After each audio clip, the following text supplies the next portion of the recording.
নমস্কার। একটা জিনিস আমরা খুব বলি যে আমি মাঙ্গলিক বা আমার ছেলে মাঙ্গলিক বা যে কোনো ব্যাপারে বলা হয় যে মাঙ্গলিক।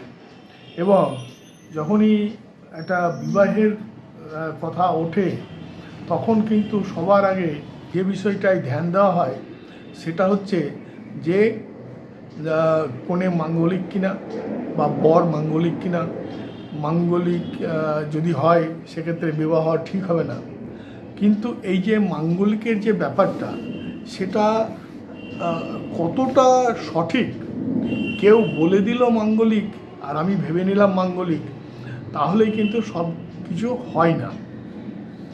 এমনিতে সাধারণত যদি কোনো জন্মকুণ্ডলিতে লগ্নে, চতুর্থে, সপ্তমে, অষ্টমে বা দ্বাদশে মঙ্গল থাকে তাহলে তাকে আমরা মাঙ্গলিক ধরে নিই, সেই জাতক বা জাতিকাকে। কিন্তু এই মাঙ্গলিক, এই মাঙ্গলিক কিন্তু তিন রকমের হয়। একটা হচ্ছে শুভ মাঙ্গলিক মানে শুভ মঙ্গল, একটা হচ্ছে অশুভ মঙ্গল, আর একটা হচ্ছে বদ মঙ্গল। তো এই যে তিন রকমের যে মঙ্গল, তার মধ্যে কোনটাকে আমরা মাঙ্গলিক ধরব সেই বিষয়টা হচ্ছে খুব গুরুত্বপূর্ণ। কারণ শুভ মঙ্গল বা অশুভ মঙ্গলের ক্ষেত্রে কিন্তু সেই মাঙ্গলিক যে জিনিসটা আমরা মনে করি সেটা আসে না। তো এই যে আমার মাঙ্গলিকটা বদ মাঙ্গলিক কিনা সেটা কিন্তু আমরা নিজেই বুঝতে পারব। সেই বিষয়টা নিয়েই কিন্তু আজকের এই আলোচনা। কারণ আমরা বাস্তবে দেখেছি যে বহু মানুষের মাঙ্গলিক দোষ আছে, এটা জেনে গেছি। তা সত্ত্বেও তারা কর্মজীবনে যথেষ্ট সফলতা লাভ করেছে। তারা পারিবারিক জীবনে সুখে শান্তিতে স্বামী স্ত্রী একসাথে বসবাস করছে, তাদের জীবনে কোনো অসুবিধা হয়নি। কেউ যে বিবাহের সাথে সাথে কারোর মৃত্যু হলো সে ঘটনা ঘটেনি। এই ঘটনাগুলোও কিন্তু আমরা লক্ষ্য করেছি। সেই কারণেই আমাদের জানাটা দরকার যে মাঙ্গলিক বললেই বা লগ্নে, চতুর্থে, সপ্তমে, অষ্টমে, দ্বাদশে মঙ্গল থাকলেই যে মাঙ্গলিক হবে এইটা কিন্তু সঠিক নয়। যদি আমরা দেখি বুধ এবং কেতু লগ্নে, তৃতীয়ায় বা অষ্টমে রয়েছে এবং সেক্ষেত্রে মঙ্গল লগ্নে, চতুর্থে, সপ্তমে, অষ্টমে বা দ্বাদশে রয়েছে, তখন কিন্তু বদ মঙ্গল অর্থাৎ বদ মাঙ্গলিক বা প্রকৃত মাঙ্গলিক দোষ কিন্তু হয়। এছাড়া যদি মানে শনির ওপরে মঙ্গলের দৃষ্টি পড়ে আর মঙ্গল লগ্নে, চতুর্থে, সপ্তমে, অষ্টমে, দ্বাদশে রয়েছে, সেক্ষেত্রেও কিন্তু বদ মঙ্গল বা মাঙ্গলিক দোষ সৃষ্টি হয়। আবার মঙ্গল অষ্টমে রয়েছে আর দ্বিতীয় ঘরে কোনো গ্রহ নেই, সেক্ষেত্রে কিন্তু বদ মাঙ্গলিক দোষ সৃষ্টি হয়।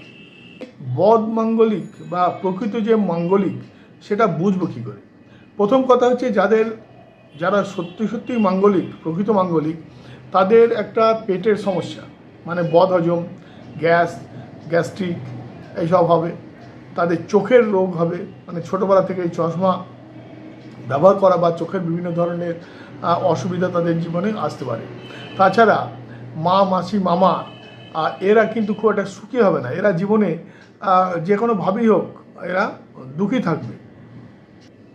ছোট ভাইয়ের ক্ষেত্রেও পারিবারিক কিছু সমস্যা থাকবে।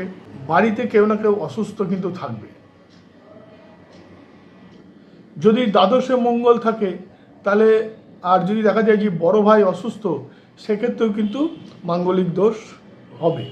লগ্নে, চতুর্থে, সপ্তমে, অষ্টমে এবং দ্বাদশে মঙ্গল রয়েছে আর সে অনেক প্রায় মাঝ বয়স পর্যন্ত সে জীবনে সেটেল হতে পারেনি, সে কোনো রোজগারের রাস্তা খুঁজে পায়নি, তার মানে বুঝতে হবে যে সে কিন্তু বদ মঙ্গল বা সত্যিকারের মাঙ্গলিক দোষ তার আছে।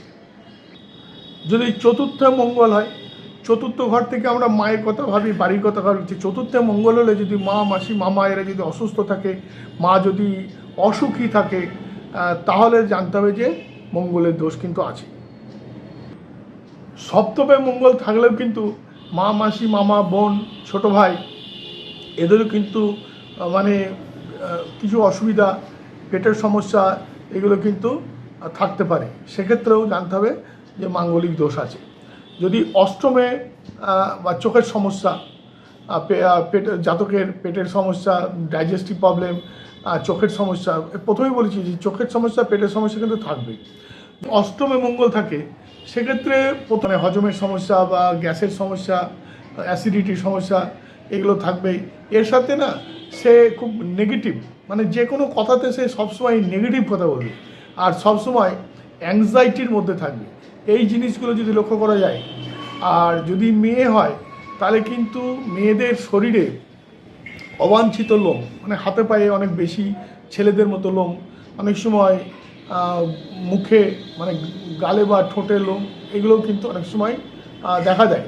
এবং সেক্ষেত্রে জানতে হবে যে কিন্তু এটা মাঙ্গলিক বা প্রকৃত মাঙ্গলিক দোষ আছে। ধরুন লগ্নে চতুর্থে, সপ্তমে, অষ্টমে, দ্বাদশে মঙ্গল রয়েছে, আর দুটি পাপী গ্রহ একসাথে রয়েছে, সে যে কোনো জায়গাতেই যে কোনোভাবেই হোক না কেন, তাহলে কিন্তু যে মঙ্গলের যে মাঙ্গলিক দোষ, সেই দোষ কিন্তু কেটে যায়। মঙ্গল যদি লগ্নে চতুর্থে, সপ্তমে, অষ্টমে, দ্বাদশে থেকেও যদি বৃহস্পতির ভাবে বা চন্দ্রের ভাবে থাকে, তাহলে কিন্তু মাঙ্গলিক দোষ হয় না, মাঙ্গলিক দোষটা কিন্তু সেক্ষেত্রে কেটে যায়। এখন দেখুন, এই যে গ্যাস, অ্যাসিডিটি বা চোখের সমস্যা, তার জন্য তো ডাক্তার দেখাতেই হবে, অ্যালোপ্যাথিক ওষুধ খেতে হবে, কিন্তু কিছু ঘরোয়া টোটকা অনেক সময় খুব ভালো কাজ দেয়। দেখুন, আমাদের বাড়িতেই আমাদের রান্নার কাজে লাগে জিরে, ধনে, আজওয়ান। তো এইগুলো যদি সকালে মানে চিবিয়ে খেয়ে জল খাওয়া যায় খালি পেটে, তাহলে কিন্তু যাদের দীর্ঘদিনের পেটের সমস্যা, সেটা কিন্তু ধীরে ধীরে চলে যায়। আর রাহু মঙ্গলের ওপরে দৃষ্টি দিলেই কিন্তু মাঙ্গলিক যে দোষ, সেটা অনেক বেশি বেড়ে যায়। তো সেক্ষেত্রে রাহুকে আপনি শান্ত করতে পারছেন। তাছাড়া রাত্রে শোবার সময় যদি এক টুকরো হরিতকি এবং আজওয়ান খেয়ে, জল খেয়ে শুয়ে পড়েন, তাহলেও কিন্তু রাহুর দোষ কেটে যায়। তো আমরা দেখলাম যে লগ্নে চতুর্থে, সপ্তমে, অষ্টমে, দ্বাদশে মঙ্গল থাকলেই সবসময় কিন্তু মাঙ্গলিক হয় না। আমাদের কিন্তু সেটা যে আলোচনা করলাম, যদি এই যে আলোচনার বিষয়বস্তুটা খুব ভালোভাবে নিজেরা ভেবে দেখেন, তাহলে আপনিও জানতে পারবেন যে আপনার সন্তান মাঙ্গলিক কি মাঙ্গলিক নয়। যাদের মধ্যে বিবাহ হচ্ছে, তাদেরও মাঙ্গলিক দোষ আছে কি নেই, সেই বিষয়ে কিন্তু সঠিক বিচার কিন্তু আপনারা করতে পারবেন। সবাই খুব ভালো থাকবেন।